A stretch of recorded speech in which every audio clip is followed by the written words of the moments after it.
Hey everyone, it's Velociraptors15. Before I start talking about my turtle, I want to talk about the general topic of this channel.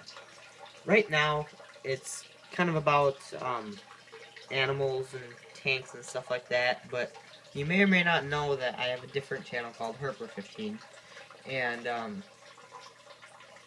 that channel, what I would like to do is move all the animal-related stuff after this video to that, and then the topic that frees up the general topic of this channel. So I'm gonna let that be up to you guys what you want it to be about, whether or not it's horticulture, whether or not it's airsoft related stuff. I got a pond that I could make videos about during the summer, obviously, and then winterizing it. I could keep it in kind of the animal related field, but more like pet products and stuff like that. It's all up to you guys. So just send me a comment. Today is March 2nd. So just send me a comment as to what you guys want to have the video be about, and I'll have it go to the summer solstice, which is March 20, not March, the summer solstice, which is June 21st. And then I will, whatever seems to be the most popular will be what I choose for the topic of the Velociraptors15 channel. Okay, so my turtle, I'm very happy that I have a turtle finally. I've wanted specifically a red-eared slider since I was 8. And I'm 16 now, so, you know, it's what they call delayed gratification. And I think it's worth it, because he's awesome. So, he is a red-eared slider hybrid. You can tell by that area. He starts moving when I try to show you guys.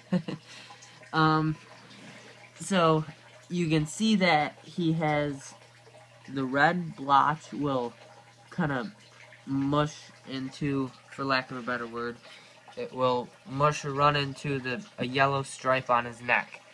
A pure red-eared slider won't do that. So you guys might be wondering, what is this other species of turtle that they bred with? Most likely it's a Cumberland slider.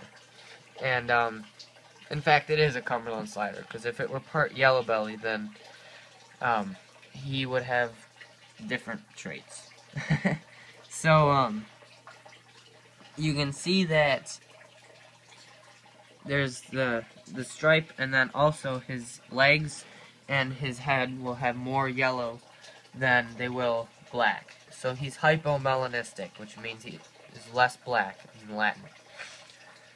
And he's a male too. The way you can tell he's a male is his cloaca, which is the tail he poops from, and the males will, you know, put their semen into the females with that, and the females will lay eggs with that. This cloaca, it's kind of their hole for everything. I know it's kind of gross to hear that, but you know, it's what it is. So, the males, now that we know what the cloaca is, their cloaca is, so picture the rim of a turtle's shell. Let me see if I can get that. So the rim of the turtle's shell, it will be past the rim. I have bubbles on it anyway. Okay, I'll just pick them up. Alright, that really didn't help. So anyway, yeah, the cloaca will be past the edge of his shell, whereas with the females, it's directly in line with the shell. And that's how you can tell. Also, the male's long claws in the front, which I already said. And also, males will generally have more of a pointy head than females. So, that's kind of interesting.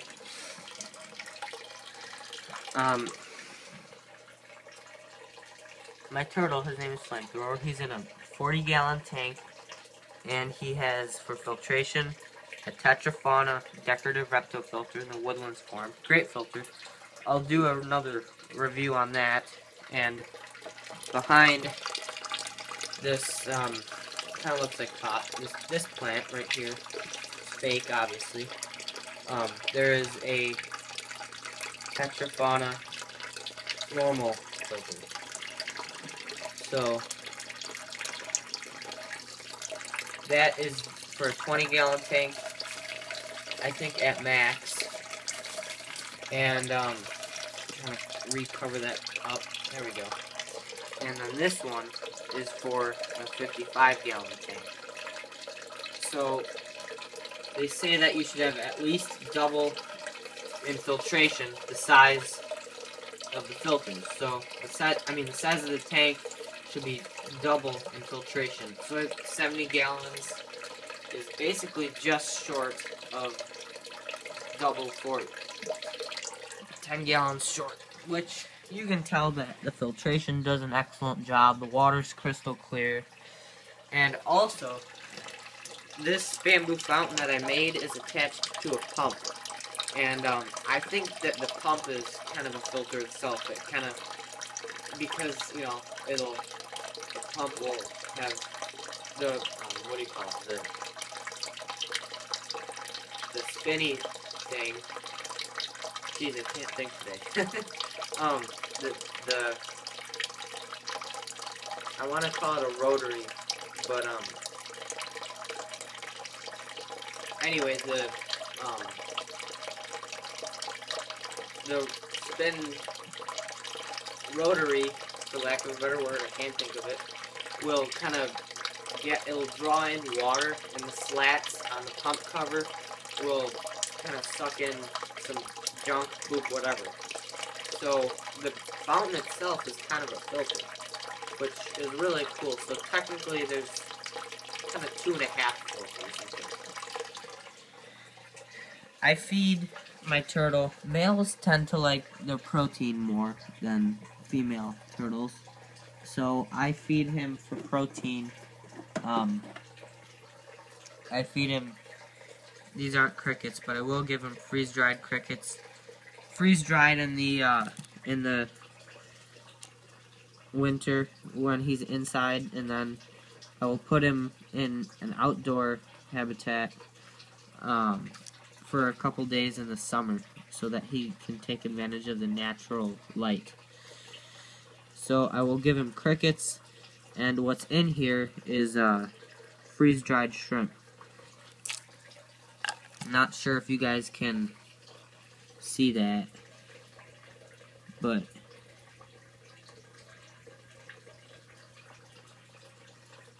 no, it doesn't look like. Oh, there we go. So there's I give him for protein freeze-dried shrimp, freeze-dried krill, and in the summertime I'll give him live foods. He'll catch mosquito larvae, and in terms of vegetables, I've had quite a time getting him to eat vegetables. He will eat romaine lettuce, the stem, the crunchy part. He'll eat celery on occasion, and of course he'll eat his aquatic plants, but they're covered with algae, so it's kind of gross. Also, there are pebbles on the bottom of the tank. Many people are probably thinking, what the hell are you doing, dude? And what I'm doing is increasing the surface area for the biological filtration. What many people have in terms of concerns with the gravel is the turtle will swallow it and then it'll cause an impaction. Basically what an impaction is something gets stuck in their digestive system and they can't pass their waste, and then they won't eat because of that, because they'll feel full and then they'll die. So that's the issue that they have. But honestly, nature knows more about that stuff than I do, and they have it all planned out that it's not really. I mean, on impactions, they're kind of like exaggerated. So honestly, I'm not too worried, and he does eat rocks after almost every meal. Especially after the vegetables, which is kind of odd. You think it'd be after the protein-rich meals more. And what I've noticed is these rocks, these kind of aquarium rocks, are the most dangerous because he'll eat like mouthfuls of them. Whereas most of the time, flamethrower will eat kind of like more of a mid-sized rock, not like the biggest, but not those little aquarium-sized pebbles.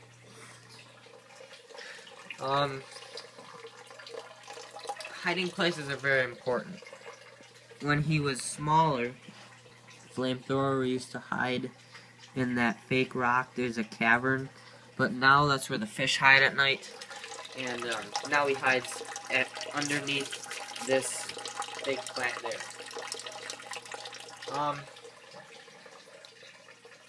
Lastly is the way to combat algae, which is hard with turtles because they eat plants, is to have aquatic plants. So, you know, stuff like water hyacinth, Java fern, Amazon swords, Anubias, and I think mothballs are good too, but generally try to stick with the true aquatic plants. Now, you'll notice I do have lucky bamboo in here. That's just for looks. As you can see, I've had a lot of, he actually ate that stalk, and there's a lot of yellowing leaves.